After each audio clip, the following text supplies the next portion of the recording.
Sa detalye ng mga balita, lumakas pa at naging tropical storm ang bagyong Basyang kagabi.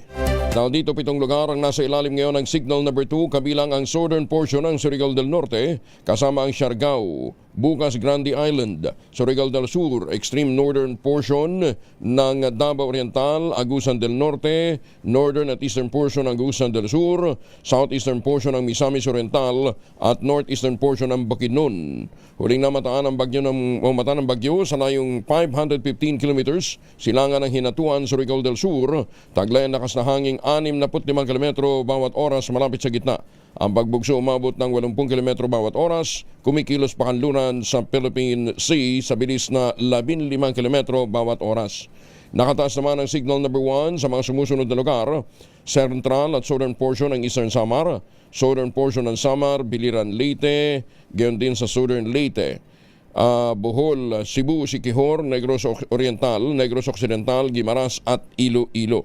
Signal number 1 din sa eastern portion ng Capiz, southeastern portion ng Antique, Dinagat Island, rest of Surigao del Norte, northern portion ng Davao Oriental, northern at central portions ng Davao de Oro, northern at central portions ng Davao del Norte, rest of Agusan del Sur, Camiguin, nalalabing bahagi pa ng Misamis Oriental, rest of northern and eastern portion ng Bukidnon, eastern portion ng Lanao del Norte, northeastern portion ng Lanao del Sur, northern at central portion ng Misamis Occidental at eastern portion ng Zamboanga del Norte. Malawak ho ang sinasaklaw na to ng bagyong Basyang. Sa forecast track ng Pag-asa, ang sentro ng bagyo ay unang maglalandfall sa Eastern Mindanao mamayang gabi o bukas na madaling araw. Matapos ay tatahakin ng Tropical Storm Basyang ang landmass o kalupaan ng northeastern Mindanao at central at western Visayas bago lalabas ng Sulu Sea sa Sabado ng umaga. Sinabi ng Pag-asa na asahan ang bahagyang paglakas ng bagyo habang ito ay nasa Philippine Sea. Si Ma'am Lori de la Cruz mula sa Pag-asa kasama na natin. Ma'am Lori, kumusta na si Basyang? Good morning sir at sa lahat ng ating mga taga-subaybay. Kasalukuyan nga po, huling nakita ang bagyong si Basyang sa layong 440 kilometers east of Hinatuan, Surigao del Sur at nasa tropical storm category ito. Taglay ang hangin na 65 kilometers per hour near the center at gustos na 80 kilometers per hour. Nakikita po natin na maglalandfall po ito ngayong gabi or bukas ng madaling araw sa Surigao del Sur. Yan po yung kanyang landfall point. So ngayon nakataas na ang signal number 2 sa Surigao del Norte, kasama na ang Siargao, Bukas Grande Island, Surigao del Sur, extreme border portion ng Davao Oriental, Agusan del Norte, Agusan del Sur, Misamis Oriental, northern portion ng Bukidnon at maging sa Camiguin. Habang signal number 1 din sa natitirang bahagi pa ng Caraga sa southern portion ng Eastern Samar, southern portion ng Samar, Biliran, Leyte, at southern Leyte, Bohol, Cebu, Siquijor, Negros Oriental, Negros Occidental, Guimaras, Iloilo, Capiz, southern portion ng Clan Central, at southern portions ng Antique.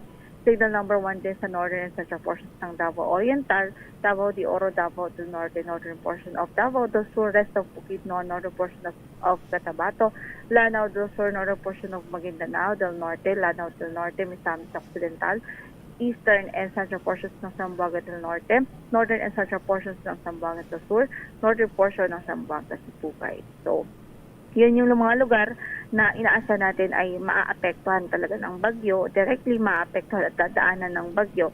Mostly the Mindanao area at some parts of Visayas area. Asahan natin sa masusunod na oras, magdadagdag pa tayo ng mga lugar kung saan ay nakataas ang signal natin. So pinaghahanda natin ang ating mga kababayan doon, hindi po pwede maging kampante, meron pa pong oras. Actually, hanggang gabi pa po. Dahil siguro mamayang hapon mag-start na po talaga maranasan yung mga pagbugso ng hangin, pero kumbaga crucial time talaga ay starting mamayang gabi. So yan ang latest mula sa Pag-asa. Ito po si Lori de la Cruz. Ma'am Lori, ang lawak ng sirkulasyon ha? Mukha lang po. Mukha lang. Medyo madami kasi yung lugar sa, kumbaga inland, almost yung matatamaan talaga. Oo. Pero pulang-pula siya. Pulang-pula siya, di matubig to. Yes, matubig po. Delikado po, especially pag nasa tropical depression to tropical storm, ang isa sa mga pinaka-concern natin yan, usually maulan talaga. Oo. Tapos, anong speed niya ulit, ma'am? Yung kanyang maximum wind 65 kilometers per hour near the center at speed niya po is 15 kilometers per hour. 15, at least bumilis-bilis ng konti. Ayan, oo. Siya, sige. Ingat din, Ma'am Lori, ha? At wala na naman tulugan ng mga tagapag-asa. Huwag kalimutan ng vitamin C, ha? Ayan. Thank you, Ma'am Lori.